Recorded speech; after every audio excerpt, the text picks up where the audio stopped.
Going on, guys? So this is a cool little mod you can do to your truck. If you like Raptor lights in the front grille, you don't want to pay 200 bucks for a custom grille with the lights already in. If you have an FJ or 4Runner, this is a really cheap way for about $20, $30 with all material all in.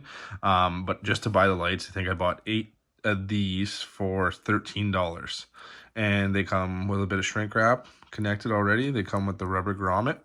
These actually fit perfectly in between an FJ grill. All I did was I added a bit of silicone on this side, so when I plug them in, they stay nice. The only thing you have to do is make your own harness. So that's the hard part. And I'm going to show you to do that in this video, and how to wire them into your running daylights so that they come on automatically with your running daylights. So yeah, you get 8 of these for 13 bucks, and I'm playing with the idea of actually blacking them out so you would not be able to see it. So here's an example. I bought a can of nightshade, and I tried to black this one out, and if I put it in the grill, hopefully you wouldn't see it at all. So I'm playing with that idea, and I might just keep them as orange. So I have a whole set of spares, so I can do all black and then all orange just to see what it looks like. So for this video, I'm going to show you how to make the harness. Everything all in is about $35 Canadian, and yeah, let's get to the video. Thanks for watching, guys. Don't forget to comment, like, and subscribe. And if you found this video helpful, leave a comment down below.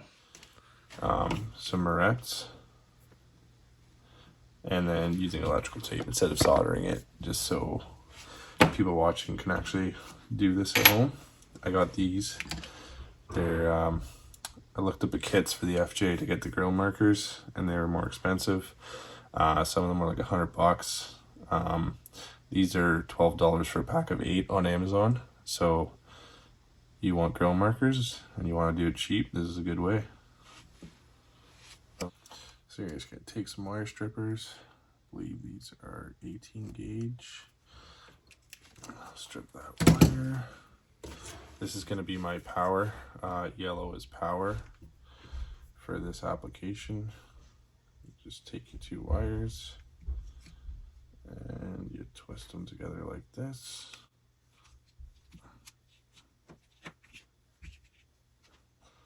Like so. So they're nice and tight. And then you can fold it over once like that, just so it's nice. You take your electrical tape and you go like this.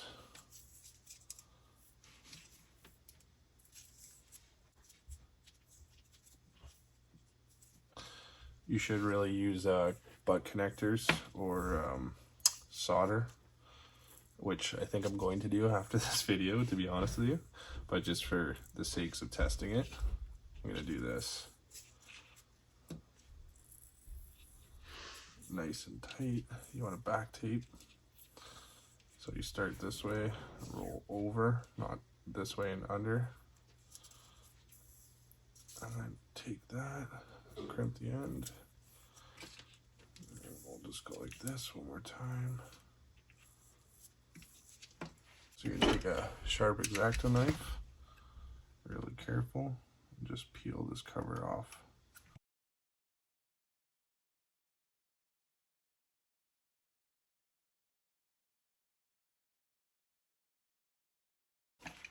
And just take your thumb, roll it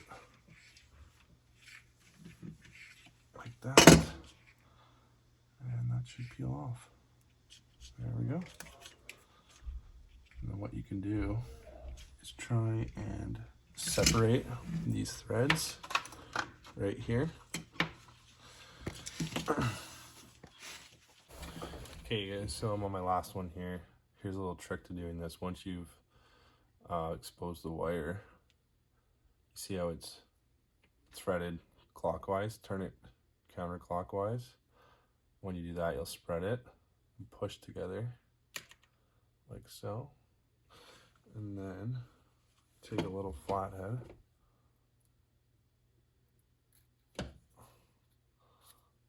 oh, I messed up. I cut these 2 wires by accident.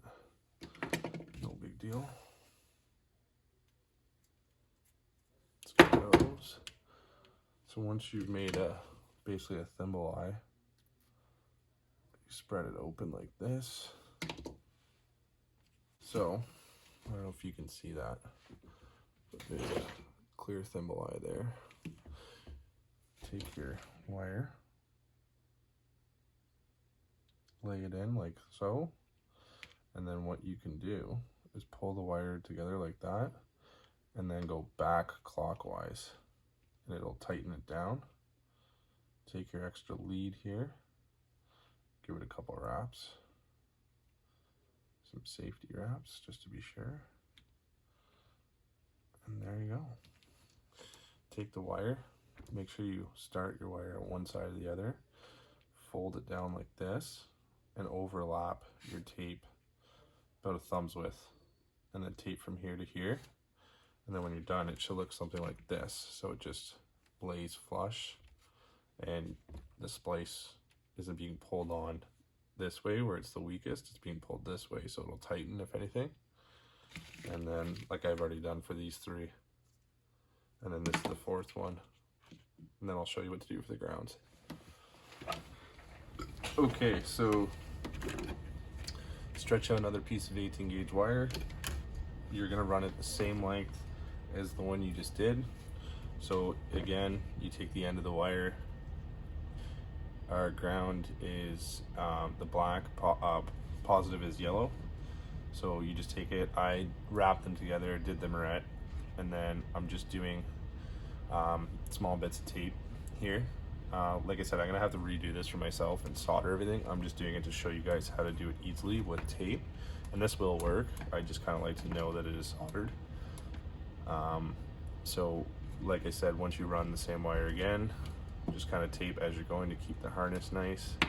And then when you get to this spot, so this is where we, you know, cut open and then made a thimble eye, try and make sure you keep them at the exact same spot, and then do the exact same process, but just obviously use your ground, attach it there, lay it in like that, tape these two together, and then by the time you're done, you'll have this nice harness like that.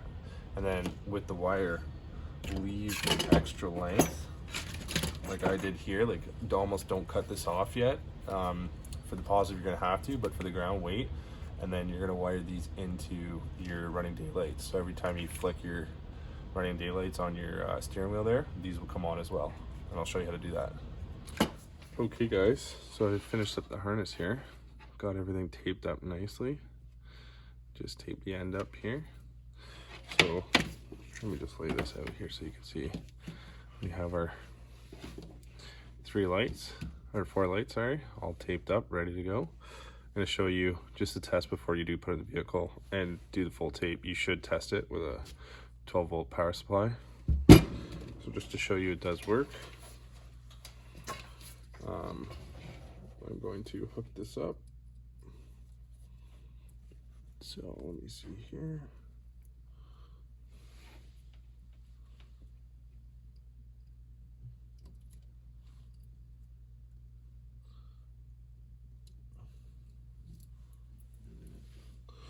Okay, so we can confirm all 4 lights are on and ready to go in the truck. Tape it all up, good to go. Okay, so once you've finished your wiring, tuck it in here behind the grill. Mine lined up all perfectly nicely. What we'll do is we use these here. We'll take the wire. Once we got those in, bring it up, and we'll zip tie it to these clips through those little things there. And then we have enough lead here that we could tie them into here, into our running turn signals, and I'll show you how to do that in a second. Okay guys, so once you get everything tucked in here, get your wiring harness put away, nice little loops. I'm gonna zip tie this anyways. So I have aftermarket headlights, so yours might be a bit different, but I just found the positive and negative, positive to negative connections for my headlights, and then I ran them to the 2 wires we left over from the harness, and I'm gonna solder this Might even put like a butt connection, but just to show you guys, if you wanted to just mirror them, it works no problem. So when you go to turn on your truck, this is usually my running daylights, and then that's fault headlights. So now it's wired that anytime I just go like that, it will come on. When you turn them off, it will go off. But if you go all the way, it will stay on.